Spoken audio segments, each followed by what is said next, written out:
Halo, Bapak dan teman-teman semua.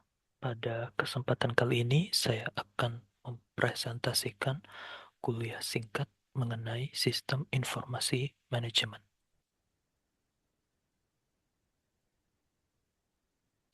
Bersama saya, Aprido Pakpahan, dari kelas MJ504 dengan dosen pengampu Bapak Novidian Natasya untuk jurusan S1 Manajemen, Universitas Siber Asia. Baik, langsung saja kita ke materi pertama terkait pengenalan sistem informasi manajemen atau nanti banyak saya bilang singkatannya SIM. Oke, SIM sekali lagi sistem informasi manajemen merupakan kombinasi dari manusia, teknologi dan prosedur organisasi atau semacam kebijakan atau peraturan yang berlaku di dalam internal organisasi yang dirancang untuk mengumpulkan, menyimpan, mengolah, dan menyebarkan informasi guna mendukung proses pengambilan keputusan, koordinasi, kontrol, analisis, dan visualisasi dalam organisasi. Terdapat komponen utama dari SIM, ada 5 menurut Stair dan Reynolds, di mana ada hardware, software, database, procedures, dan people, yang nantinya akan kita bahas lebih detail di materi selanjutnya. Tapi untuk sekilas, hardware ini contohnya seperti server database, kemudian software ini contohnya seperti aplikasi yang berlaku di internal organisasi. Ini ada aplikasi CRM. Kemudian database, prosedur yang seperti saya bilang tadi, suatu kebijakan atau peraturan di dalam internal organisasi, dan people. People ini adalah orang-orang di dalam organisasi, mulai dari pimpinan hingga sampai layer bawah. Oke, ini dia peran SIM dalam organisasi. Ada 6, yang mana nanti kita bakal kaitkan dengan contoh nyatanya, sehingga nanti kita semua mendapatkan gambarannya. Tapi 6 ini utamanya ada mendukung pengambilan keputusan, meningkatkan efisiensi operasional, mendukung koordinasi dan komunikasi antar bagian, meningkatkan keunggulan kompetitif, mendukung perencanaan strategis organisasi, serta meningkatkan kualitas layanan dan kepuasan pelanggan. Dan langsung saja kita kasih contohnya. Oke, pada kesempatan kali ini saya memberi contoh dari PT Nestle Indonesia. Ya, PT Nestle Indonesia ini sendiri eh, punya berbagai macam sistem informasi yang terintegrasi ya. Ada Enterprise Resource Planning, kemudian ada Supply Chain Management, kemudian ada CRM yang tadi kepanjangannya Customer Relationship Management, dan ada manajemen sumber daya manusia. Jadi dari sistem informasi yang terintegrasi ini eh, memberikan dampak bagi PT Nestle Indonesia. Nah, peran dari SIM ini sendiri bagi perusahaan ini adalah, kalau kita kaitkan tadi, nomor satu kan mendukung pengambilan keputusan. Nah, kita tadi melihat ada namanya eh, Enterprise Resource Planning. Ini terkait dengan bagaimana eh, sum- sistem informasi ini menyajikan sumber daya dari suatu organisasi. Kemudian supply chain management ini terkait dengan rantai pasok dan juga stok bahan baku di suatu organisasi tersebut. Nah, manajer Nestle itu dapat melihat nih laporan penjualan, stok bahan baku, dan tren permintaan secara real time dari ERP dan SCM ini. Jadi, dari sistem informasi ini menyajikan berbagai data-data yang dibutuhkan oleh manajer, yang mana untuk membantu mereka menentukan bagaimana strategi produksi yang pas dan distribusi yang efisien ke depannya. Selanjutnya, terkait efisiensi tadi ya kan. Jadi proses pelaporan keuangan, pengadaan bahan, dan pengiriman produk dilakukan otomatis melalui sistem ERP tadi. Dan ini juga mengurangi kesalahan input manual dan mempercepat alur kerja antar bagian atau antar divisi di PT Nestle Indonesia. Kemudian nomor 3 ada mendukung koordinasi dan komunikasi antar bagian.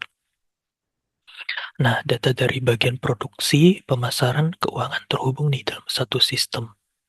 Jadi semua bagian itu bisa melihat informasi yang sama, sehingga koordinasi lebih lancar dan tidak ada yang tumpang tindih.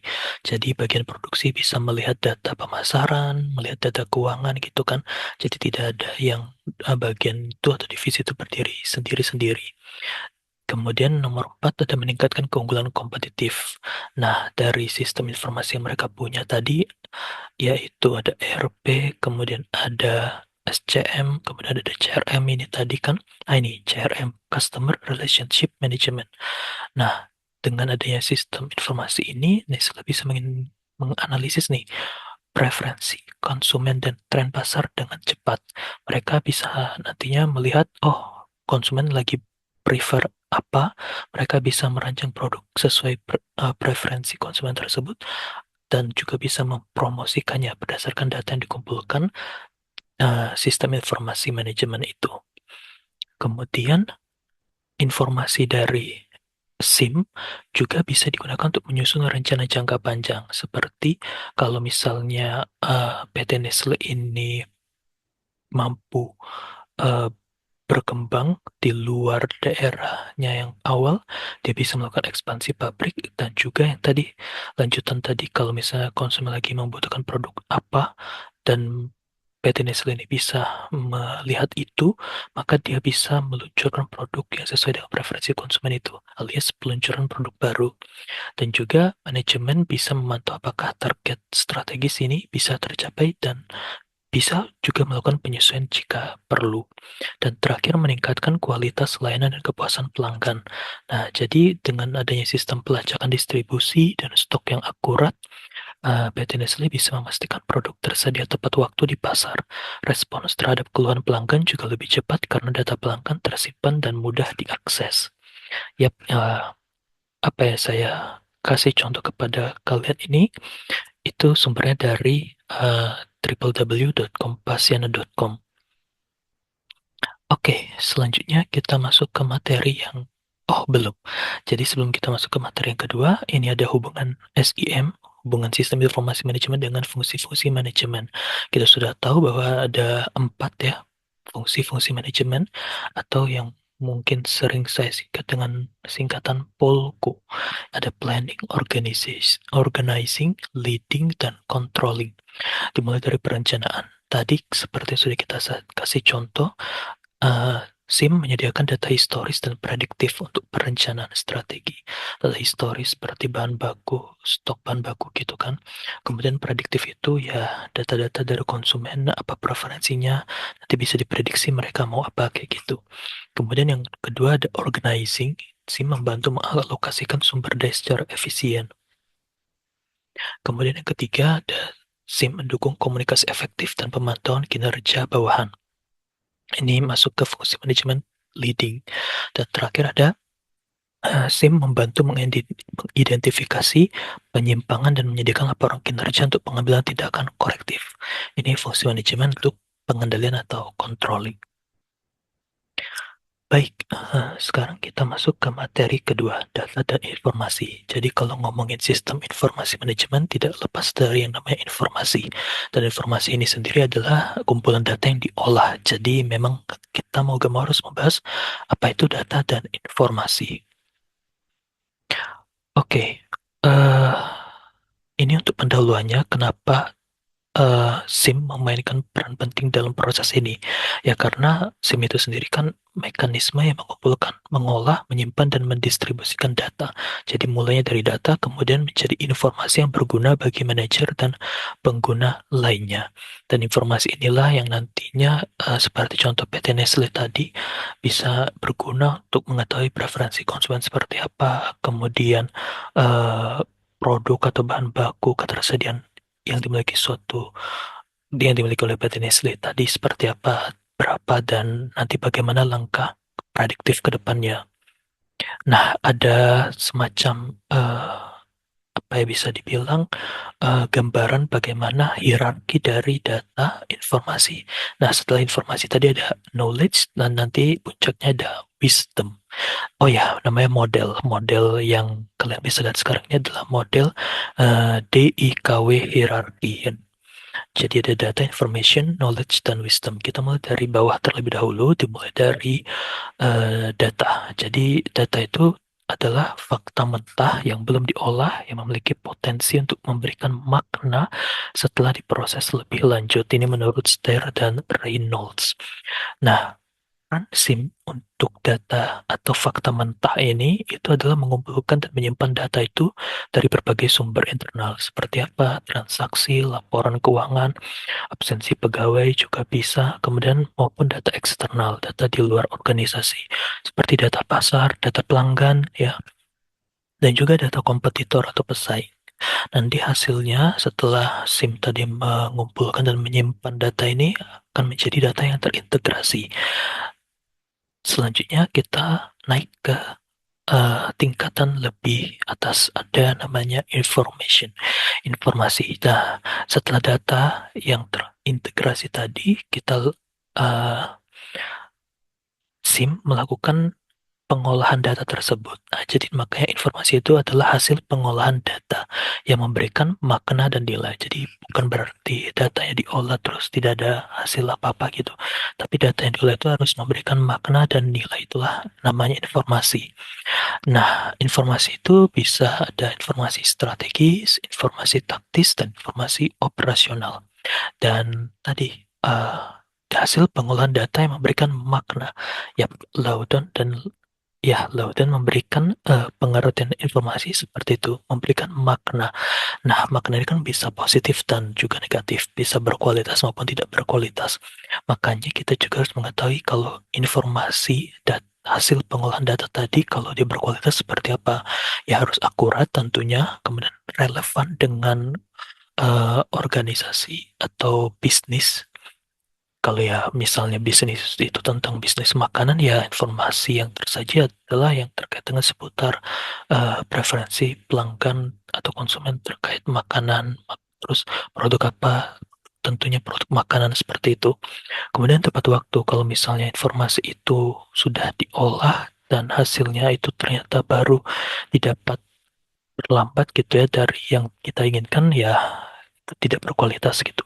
Atau mungkin kayak informasi yang tersajikan itu ketinggalan zaman. Jadi informasi itu juga harus up to date gitu. Jangan ketinggalan zaman dan ketinggalan ya beberapa minggu gitu. Tentunya nanti kompetitor udah duluan gitu. Kita tersaingi. Kemudian juga harus lengkap, jangan setengah-setengah, dan terakhir dapat diverifikasi. Kalau tidak dapat diverifikasi kan seperti yang sudah kita tahu kayak informasi palsu alias hoax. Nah, peran SIM di sini ya tadi mengolah data tadi menjadi suatu informasi, informasinya harus berkualitas melalui metode statistik, algoritma, atau software manajemen data untuk menjadi laporan dan analisis. Sehingga hasilnya tadi ya laporan dan analisis atau informasi terstruktur. Oke, pengetahuan atau knowledge. Nah, pengetahuan ini adalah hasil interpretasi informasi yang dikaitkan dengan pengalaman dan konteks. Jadi setelah fakta mentah diolah menjadi informasi, kemudian informasi ini kita interpretasikan berdasarkan pengalaman dan konteks. Nah, pengelolaan informasi menjadi knowledge yang digunakan untuk menyusun strategi inovasi dan kebijakan baru inilah merupakan peran dari SIM. Hasilnya nanti menjadi suatu pengetahuan dari organisasi. Oke, sekarang kita masuk ke tingkat yang puncaknya, yaitu wisdom, di mana wisdom atau kebijaksanaan ini adalah kemampuan menggunakan pengetahuan secara etis dan strategis untuk pengambilan keputusan jangka panjang. Nah, peran SIM di sini adalah menyediakan dasar untuk pengambilan keputusan, dan hasilnya adalah suatu keputusan manajerial. Oke, kita sekarang masuk ke komponen utama SIM. Ini adalah materi ketiga. Tadi sudah sempat kita singgung di awal tadi. Ada 5, yaitu hardware, software, database, network atau jaringan, dan people atau orang-orangnya. Apa itu hardware? Hardware itu ya seperti yang kita sudah tahu, perangkat keras yang menjalankan pemrosesan data, dan hubungannya dengan komponen lain yaitu menyediakan infrastruktur bagi software dan database. Contoh-contoh hardware bisa kita lihat di sini, ada keyboard, kemudian ada mouse, scanner, barcode ini masuk dalam jenis input device, kemudian ada processing device yaitu CPU, ada output device seperti monitor, kemudian ada storage device, penyimpanan itu hard disk, SSD, kemudian ada networking device itu kayak modem dan sebagainya. Kemudian ada software. Tadi hardware itu semacam infrastruktur. Nah, software ini adalah perangkat lunaknya yang mengatur logika dan operasi sistem. Hubungannya dengan komponen lain ya bergantung pada hardware dan database.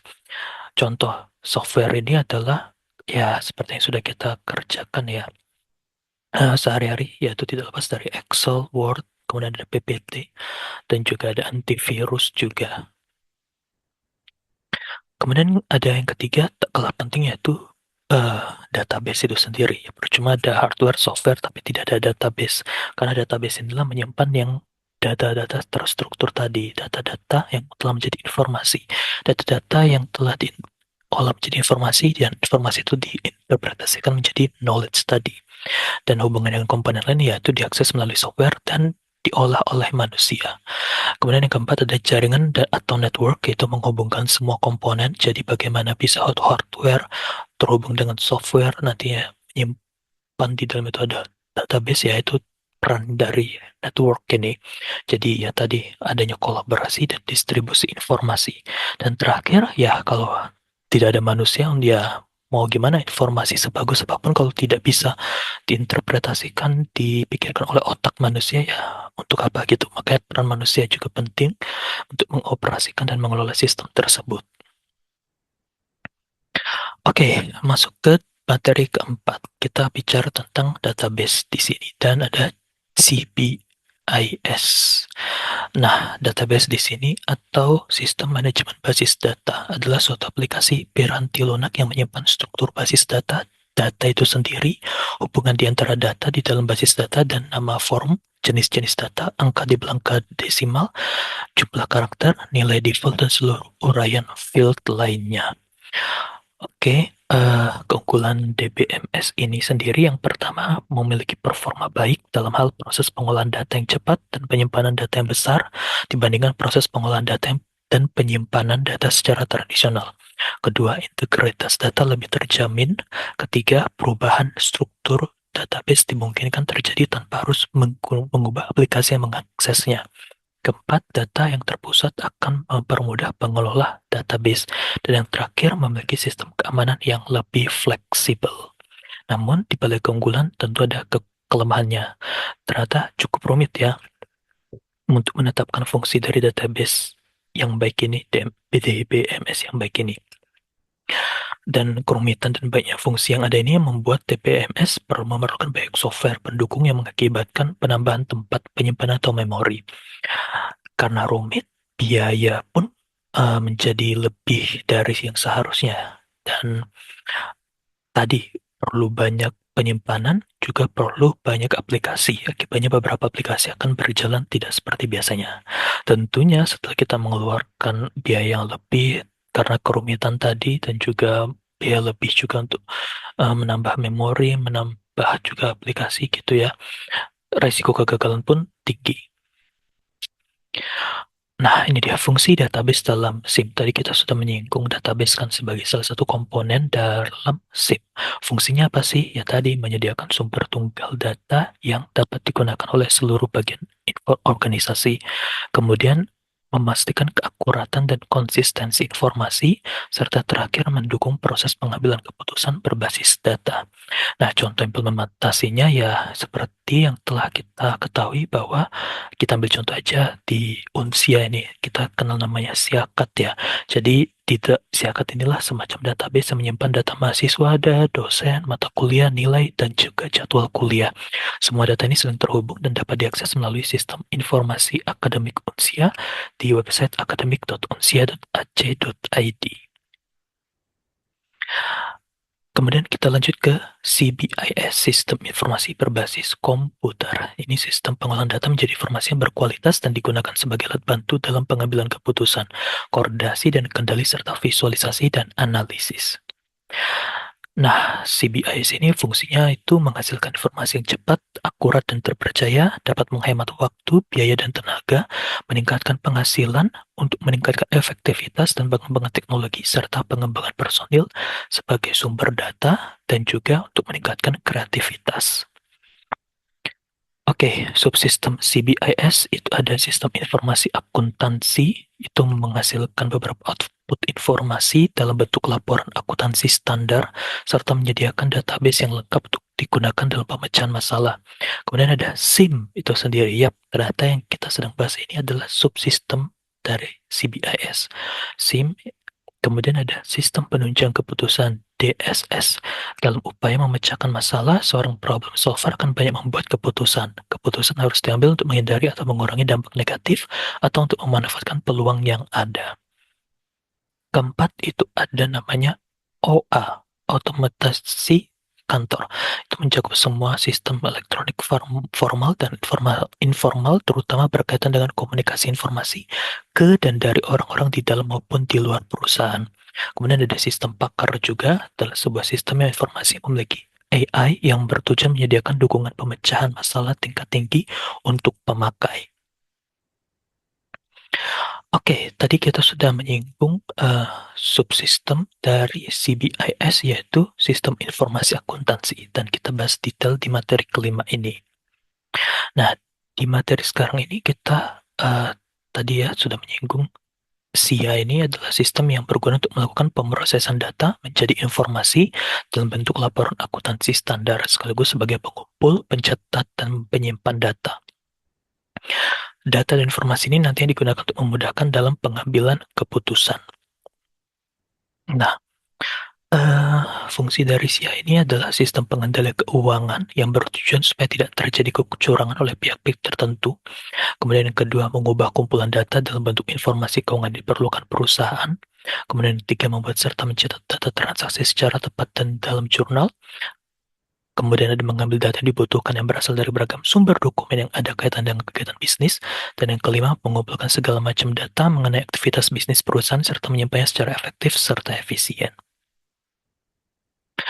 Oke, ini ada keunggulan SIA, yaitu keamanan di mana akses dalam sistem serta data yang dikontrol dan juga dibatasi untuk yang berwenang saja. Kemudian ada kerahasiaan, ya, yakni adanya perlindungan informasi yang sensitif dari pengungkapan yang tidak sah. Kemudian ada privasi mengacu pada pengumpulan, pengungkapan, dan penggunaan informasi pribadi tentang pelanggan dengan cara yang lebih pribadi dan tepat, serta yang lainnya. Ada keunggulan, tentu ada kelemahannya juga. Perlu waktu lebih lama untuk adaptasi. Kemudian ada tidak tersedianya accounting software dan piranti komputer, serta hasil informasi kurang lengkap. Ini ada contohnya terkait SIA ini sendiri ya teman-teman. Pada intinya, saya ambil contoh terkait PT Molai Satria Indonesia. Jadi SIA yang digunakan ini sebelumnya belum terintegrasi antar divisi, ya, sehingga menyebabkan keterlambatan, kesalahan pencatatan, dan ketidakefisienan dalam proses pelaporan keuangan. Namun setelah mereka menggunakan SIA ini, eh, perusahaan tersebut akhirnya bisa India akhirnya bisa. Nah ini, seluruh data operasional perusahaan dapat terintegrasi dalam satu platform. Kemudian data penjualan, produksi, persen, dan keuangan dapat diakses secara real time oleh semua divisi. Ya jadi pada intinya 11-12 lah dengan SIM sama SIA tadi ya. Pokoknya semuanya terintegrasi dengan baik. Sistem ini juga memungkinkan penyusunan laporan keuangan bulanan dan tahunan secara otomatis ya. Dan ini adalah contoh dari penerapan SIA di perusahaan Molai Satria Indonesia. Kemudian materi keenam, ini jenis-jenis SIM. Kita balik lagi ke SIM, di mana jenis-jenisnya ada di level operasional ada Transaction Processing System, kemudian di level taktis ada Management Information System, di level taktis strategis ada Decision Support System, di level strategis ada Executive Support System, dan di lintas level ada Enterprise Resource Planning. Oke, ini adalah TPS, sistem yang digunakan untuk merekam, memproses, dan menyimpan transaksi rutin harian dalam organisasi. Contohnya sistem penjualan di kasir, kemudian ada sistem absensi kehadiran karyawan. Lanjut lagi, kita ke manajemen information system. Ini mengolah data dari TPS menjadi laporan dan informasi periodik. Ya, contohnya laporan penjualan bulanan berdasarkan wilayah. Kemudian ada decision support system, ini untuk mendukung pengambilan keputusan kompleks. Contohnya sistem peramalan permintaan produk atau forecasting system. Kemudian yang keempat ada executive support system, ini memberikan informasi strategis bagi manajemen puncak. Contohnya itu ada laporan penjualan global dan tren pasar. Kelima itu ada enterprise resource planning, ini terintegrasi lintas fungsi organisasi ya. Contohnya ada SAP, ada Microsoft 365 juga. Dan terakhir itu ada, ini hubungannya ya, ada 5. Dan ini ada hubungannya. Jadi TPS itu menghasilkan data transaksi mentah. Kemudian lanjut ke MIS, itu mengolah data mentah tadi menjadi laporan periodik. Kemudian DSS ini menganalisis laporan periodik tadi untuk mendukung keputusan kompleks. Kemudian ESS ini tadi laporan kompleks itu disajikan secara ringkasnya untuk nantinya menjadi suatu kebijakan strategis. Dan terakhir ERP ini menjadi sistem penghubung antar fungsi bisnis. Oke, sekarang materi terakhir yaitu sistem pendukung keputusan. Jadi kita sudah mengetahui bahwa tadi di pojok tertinggi tadi ada namanya wisdom, dan sebelumnya tadi uh, ujung-ujungnya ya dari laporan yang telah dibuat ya. Laporan ini kumpulan informasi tadi, informasi yang berkualitas tentunya, itu nanti harus disarikan juga ringkasannya bila perlu untuk nanti diserahkan ke manajer atau pimpinan puncak untuk menentukan nih kebijakan bagi perusahaan atau organisasi selanjutnya seperti apa. Dan DSS ini yang tadi sempat kita singgung sedikit tadi, dan ini pengertiannya itu sistem berbasis komputer yang membantu manajer dalam mengambil keputusan untuk permasalahan semi struktur atau tidak terstruktur dengan menghubungkan data, model, analisis, dan antarmuka pengguna. Ya, ini karakteristik DSS. Kemudian ini ada komponen utama DSS. Kita langsung, uh, oh ya, ini jenis-jenis sistem pendukung DSS. Kalau tidak salah, saya ada menyertakan contohnya ya. Kita langsung lanjut ke, nah ini dia, kita langsung bahas saja di contohnya saja. Tadi kita sudah memberikan contoh Nestle, kemudian ada tadi contoh penerapan Nesia tadi ya. Sekarang ini penerapan DSS di PT PLN UPP JBTB. Ini sekilas ya, PT PLN UPP JBTB ini menggunakan DSS ini untuk pengambilan keputusan terkait pembangunan tower transmisi di proyek Bangil Incomer. Ini saya berikan contoh berdasarkan jurnal ilmiah ya dari para peneliti bernama Amalia dan Farida. Nah, seperti apa penerapan DSS-nya? Jadi, mereka ini meneliti ya, jadi ditemukanlah DSS ini digunakan seperti apa. Sistem mengumpulkan data penting terkait proyek, kebutuhan teknis, kapasitas beban, aspek lingkungan, biaya regulasi, dan aspek administratif, itu data inputnya. Kemudian sistem menyediakan modul analisis dan evaluasi, membandingkan alternatif, misalnya lokasi tower, desain, biaya, mengevaluasi risiko dan manfaat, serta melakukan perhitungan berdasarkan parameter yang sudah ditetapkan. Outputnya apa? Yaitu berupa rekomendasi. Sistem menghasilkan rekomendasi apakah proyek layak diteruskan, ditunda, atau butuh modifikasi, membantu manajemen mengambil keputusan yang lebih terinformasi dan transparan. Nah, dokumentasi dan pelacakan keputusan itu merupakan hasil keputusan dan analisa disimpan sehingga dapat dijadikan acuan audit evaluasi ulang atau untuk pertanggungjawaban. Nah, manfaatnya apa dengan penerapan DSS ini? Nah, jadi adanya efisiensi administratif dan keputusan lebih cepat. Dengan DSS, proyek proses pengambilan keputusan tidak lagi hanya berdasarkan intuisi atau dokumen manual, tetapi melalui sistem yang mengolah data relevan.